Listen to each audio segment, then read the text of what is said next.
A ver, cuando me invitaron a comentar el libro del doctor Misael Tirado Acero, al inicio no me gustó mucho, porque me gusta mucho comentar libros de educación, de educadores populares, sociales, de primaria, de trabajadores sociales, de historiadores, hasta de antropólogos, pero de sociología en Lima no me gusta mucho, porque a veces siento que no tienen piso en tierra. Siento que hay mucha vuelta en el aire y mucho bluff y muy poco, no me emociona mucho, acá en Lima me refiero. Pero leyendo el libro de Misael, a mí me encantó, ¿no? ¿Por qué? Porque parte desde la realidad, desde la experiencia, ¿no? De la experiencia concreta. Por ejemplo, yo les invitaría a que lean el texto completo, pero por ejemplo la introducción es bella realmente. ¿Por qué? Porque él hace un paralelo de su propia experiencia de vida como sujeto cotidiano, no como sociólogo, cientista social ni académico, sino él habla hace una reconstrucción de su vida desde joven, ¿no? Y cómo en distintos momentos se encuentra con este fenómeno, esta realidad de la prostitución. Entonces, o del comercio sexual. Entonces, ¿cuándo comienza este sociólogo a vincularse con la realidad? A mí me genera mucho gusto, porque no es algo estratosférico, su texto es más bien muy práctico, brinda muchos elementos para la comprensión de los fenómenos vinculados con el comercio sexual. Yo no dejaba en la lectura de hacer el vínculo o hacer la lectura de lo producido en Perú, ¿no? Y lo producido en Perú en términos de comercio sexual son cortes a temáticas o partes específicas del proceso, ¿no? Por ejemplo, está el trabajo de Alvarado, que es enfocado en los chicos de Ayacucho, o el texto de Verushka Villavicencio, que está vinculado con el cliente, pero a partir de la oferta en medios de comunicación, ¿no? Algunos textos de Ramos también, ¿no? Que son también intentos de hacer un abordaje sociológico del tema, pero lo siento como cortes, ¿no? Cortes. Lo interesante en el libro del doctor Tirado es que más bien te presenta una entrada integral, ¿no? Porque hace por ejemplo, una historiografía de la prostitución, ¿no? Hace un intento de abordaje tipológico muy interesante, te presenta las tipologías del cliente en Estados Unidos, la tipología del cliente en Tailandia, en fin, hace abordaje legal, hace análisis de derecho comparado, ¿no? Te muestra un poquito cómo las normas en distintos países valoran, asumen el tema de la prostitución. Entonces, yo veo en el trabajo un serio intento por hacer un abordaje integral del fenómeno, no parcializado, no limitado a una sola entrada o una sola manera de pensar o enfocar el proceso. Entonces sí yo creo que se puede acercar a un esfuerzo realmente de cientista social, porque cientista social es el que puede retomar realmente distintos enfoques, distintas entradas sociológicas, antropológicas, históricas, del derecho, del trabajo social. No tiene el temor de hacerlo, además, ¿no? El cientista social tiene que ser capaz de ver los procesos integralmente y no solamente desde una disciplina, porque eso más bien parcializa. Yo creo que eso más bien limita la capacidad de poder centrar bien los temas de estudio, ¿no? Entonces, en la lectura, en la revisión del texto, realmente hay mucha información muy valiosa, muy interesante, ¿no? Por ejemplo, este tema a mí, por ejemplo, por el tema del trabajo de niños y que de alguna manera trabajamos ahí en la Universidad de San Marcos, en la maestría política social, a mí me parece interesante esa parte en la que él habla de la OIT, por ejemplo, ¿no? Y dice, la OIT no tiene ni nada que ver en el tema de comercio sexual, no es su tema, no le interesa, pero para el tema de explotación sexual comercial de niños, niñas, adolescentes, tiene posición, y además yo un poco más allá diría tiene posición, hasta tiene la voz cantante, de alguna forma en nuestros países, al menos en Perú es así, ¿no? Como un tema que no es parte, es interpelador hasta en las políticas internacionales, ¿no? Como un tema que no forma, que para los analistas del trabajo vendría a ser como irrelevante, marginal, ¿no? La explotación sexual vendría a ser como un problema para ellos social, ¿no? Como si para temáticas como la niñez, sí, ahí sí hay una posición, ahí sí hay un mandato y una acción hasta muchas veces muy combinativa en relación a a nuestros estados, ¿no? Otras cosas interesantes en el texto es hasta el análisis económico que intenta hacer el doctor Tirado, ¿no? Por ejemplo, nos dice que, bueno, están las fuentes también, que por ejemplo países como Filipinas, Tailandia y Malasia, de su Producto Bruto Interno, entre el 4% y el 14% son de comercio sexual. O sea, podríamos decir que son países en los cuales el comercio sexual está poniendo, la economía la está colocando, la está parando de alguna forma, popularmente voy a decirlo, ya lo está parando, la está sustentando, o tiene una contribución muy importante, ¿no? Él además compara con el 9%, que creo que es la inversión de educación, ¿no? De educación en el Producto Bruto Interno en Colombia. Entonces se nota la diferencia, ¿no? La entrada a la explotación sexual y al comercio sexual no se puede dar solamente desde una perspectiva estigmatizante o así muy cerrada, sino también desde estas otras entradas económicas, ¿no? que me parece muy interesante. El texto, a mi modo de ver, es una lectura desde la experiencia personal, antes que todo, desde las entrañas, y creo que ahí cobra el valor realmente científico, a diferencia de quienes puedan pensar en un positivismo científico en base a cuadros estadísticos y esas cosas, ¿no? Es un sentir, se expresa un sentir en el texto que no es distante de la experiencia propia, ¿no? No es el análisis tradicional del cientista social sentado en la tiendecita blanca o en el Haití, que con lujo y con buena parafernalia dice cómo estamos de pobres y cómo estamos de desgraciados en nuestra sociedad. No, es un texto que más bien transita y muestra su sensibilidad, o sea, expresa desde el sentir, interpela éticamente. Eso es algo de lo que más me ha gustado de repente en este texto. No se queda en la visión desde el comercio sexual de adultos, ¿no? También menciona la situación de la explotación sexual de niños, ¿no? También habla de la explotación sexual homosexual, ¿no? De los varones también, y en un conjunto de tipologías variadas, ¿no? Diferentes, ¿no? A veces ni siquiera fáciles de entender para el que lee. Para mí ha sido realmente un aprendizaje espectacular el leer todas estas entradas y tipologías y maneras de entender el proceso.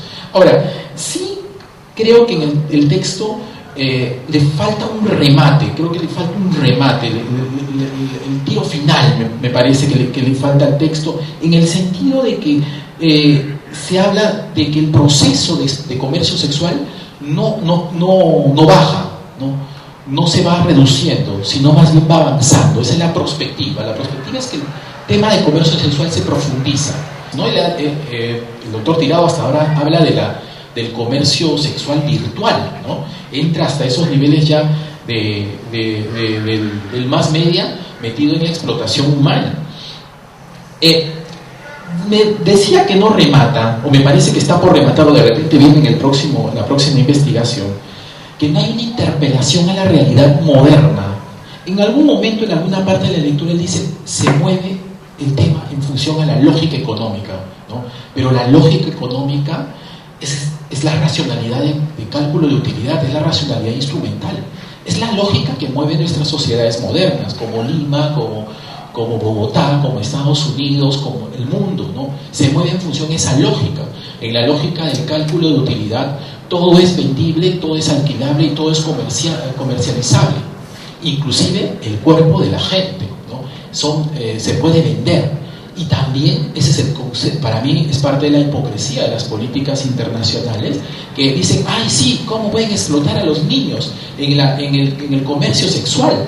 Pero al mismo tiempo son los mismos sistemas, los de Naciones Unidas y los países del autodenominado primer mundo, los que fomentan esta racionalidad instrumental en la cual cualquiera se puede comprar sexo, se puede comprar órganos, se puede comprar lo que sea, de gente que no es la gente del primer mundo, que no son los hijos de Obama, que no son los hijos de los académicos de San Marcos ni de los políticos del Congreso, sino que son los niños pobres, la gente más humilde, ¿no? Aunque el análisis amplía, llega, menciona este comercio sexual de élite, creo que sigue siendo el comercio sexual una estrategia de sobrevivencia, ¿no?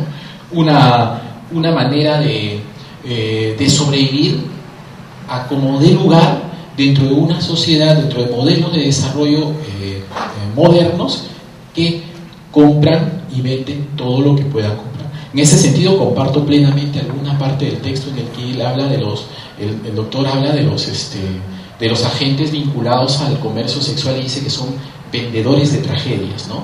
Vendedores de tragedias. Entonces, quienes están del otro lado, quienes consumen esto, quienes sostienen esto, son mercachifles de la tragedia humana de la gente más pobre o de la gente más humilde. Creo que es da el texto para complejizar y cuestionar seriamente la racionalidad moderna, la racionalidad la modernidad y esta lógica de cálculo de utilidad que mueven nuestras relaciones sociales y que todavía está intocada, ¿no? Nos está destrozando, destroza vidas, destroza principalmente a los más humildes, pero no decimos nada en relación a eso, no se cuestiona más allá. En el texto me gusta mucho también el despliegue sobre los beneficiados, ¿no? Tiene una mirada política, o sea, están quienes tienen que ser objetos de compra y venta sexual cuando son seres humanos dignos, pero también están los beneficiados, ¿no? Y hace una especie de clasificación de estos beneficiados, ¿no? Y creo que estos beneficiados son, como él menciona, los proxenetas y los dueños de los locales y todo eso, pero creo que también habría que ver qué tanto de beneficio tienen los tomadores de decisión política, ¿no? Locales, por ejemplo, ¿no? O sea, en los alcaldes, los policías, los congresistas, ¿son beneficiados o no de la explotación comercial sexual de la gente? Me refiero a los que están a la fuerza, contra su voluntad, o están víctimas de la trata y todas estas formas de... Entonces, los agentes, ¿no? Bueno, como les decía, el texto es muy, muy interesante en términos de clasificación y tipología y de conceptualización. También, como lo ha mencionado ya Lucy, estas entradas más de índole, estas clasificaciones en torno a las políticas y las normas me han parecido muy interesante. ¿Yo qué puedo sacar desde mi óptica de profesor de trabajo social, que es mi carrera, que es mi escuela, que es mi vocación, que es mi posición? Soy el trabajador social.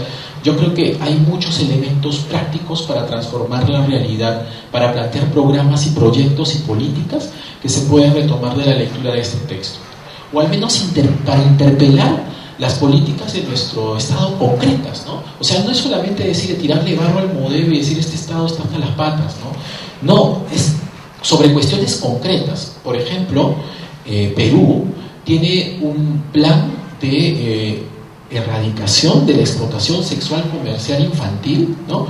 Que elaboró en la década pasada, ¿no? En la primera década del nuevo siglo, y que no lo ha aprobado. No le interesó a los estados de la primera década de este nuevo siglo, no le interesó aprobarlo. Está ahí en la página web del MIPDE, se lo pueden bajar, la descarga, y ven que se ha pagado consultorías, se ha hecho trabajo, pero como los niños en explotación sexual son poco importantes, hay un gatito acá que se me está subiendo al... está subiendo el gatito. Debe ser que lo estoy haciendo dormir, creo. Entonces, es un tema tan poco, o ha sido un tema tan poco importante en la agenda de los tomadores de decisión política, que se quedó colgado ahí como amuleto de la mala suerte. O sea, es así, ¿no?